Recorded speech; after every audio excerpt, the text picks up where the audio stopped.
Hammer H2, replacing window regulator. See,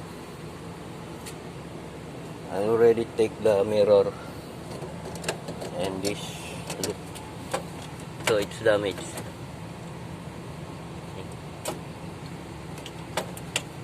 Not work. Motor is working, but the mechanical colors not finished, so I buy a new one. And there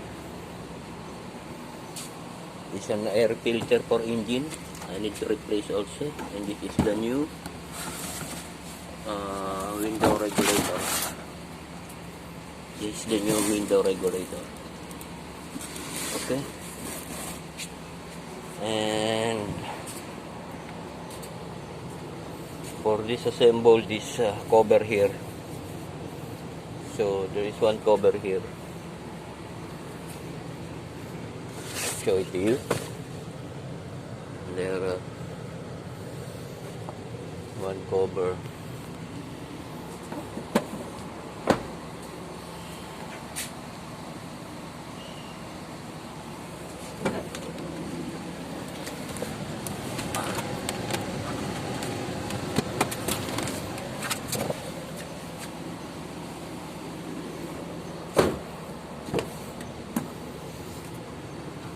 So you need to take this first.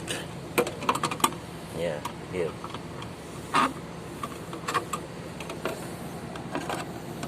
It's there. Take this first, pull slowly.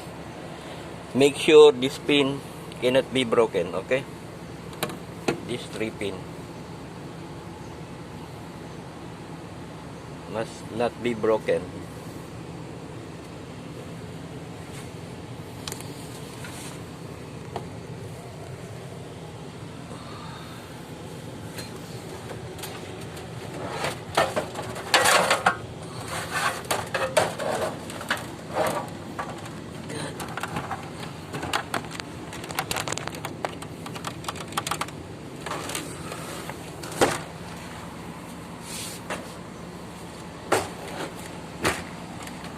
And this is here.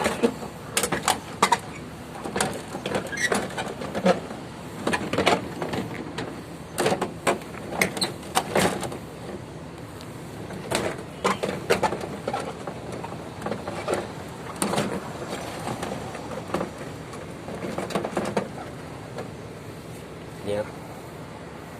So because there's a lock here. First that top, and then this one. There's 2 screw here. There, the 2 screw, you need to remove that one. And careful with those lock, self-lock. There.